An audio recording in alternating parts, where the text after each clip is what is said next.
smart place to put it.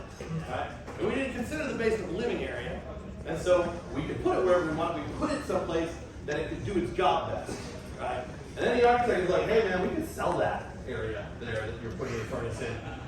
I can put $1 value on that. You can't have that anymore. That's mine now.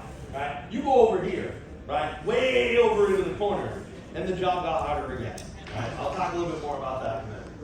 So we also say that these 0.1 jobs, there's nobody complaining. Right? I contend, and most of the experts out there would agree with this, the majority of systems that don't have those homeowner complaints are probably oversized and underducted. Right? That makes for a very interesting combination, right? Because if you don't have enough ductwork, you don't have enough airflow, right? So what happens to the capacity of the system when you don't have enough airflow? Yeah, it goes down, right? The problem is supposed to be that it's oversized. Well, underducted means it's not as oversized, okay? That capacity number is coming down with that, right? And so what's that do to the runtime? Well, that goes up, right? I'm supposed to have a problem. Oversized systems are supposed to be a problem because they can't remove moisture. But if I make them run all the time and starve them for airflow, well, that problem gets a little smaller, right? My efficiency problem is enormous, right? The life of the unit's probably not going to be great, but maybe it's going to be all right. So, and this one you get weird with TXVs, like the coil is the coil colder or is the average temperature colder? And in a room full, it's funny, if I'm teaching a room full of people who don't know this stuff, I just say it's colder. You guys know the complexities, and I'll stick my foot in it, so I'm going to skip that one. But either way, moisture removal improves.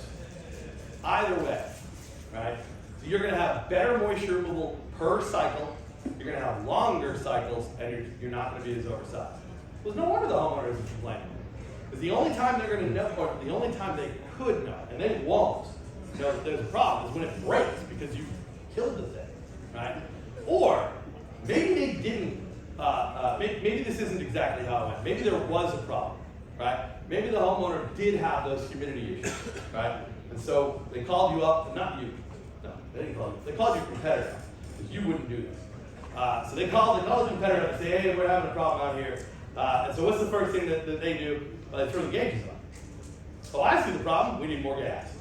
Right? Let's put some more matic stuff, let's put some more juice in there. Right? Because low airflow looks like a charge problem if all you have is a hammer, every problem looks like a nail. Right? So I got a set of hammers right here if we need more. Right? And now the thing, now it's a 3 ton, now it's actually 2.5, right? It says 36 on the nameplate. Now it's a 2.5 ton system. It is way overcharged, it is underducted, no wonder it works. Yeah. It's going to be dead in 8 years. We're going to have a warranty problem in the home. But the homeowner doesn't know. Homeowner just thinks the air conditioner was a piece of junk. They didn't know that you killed it on. Right? Oh, no, sorry. You're a competitor. Right? So, that blower location thing that I was talking about. So, there were a couple of electrical schematic classes here. This is very similar to your low voltage lessons here. Okay? Resistance adds in series, not in parallel. Okay?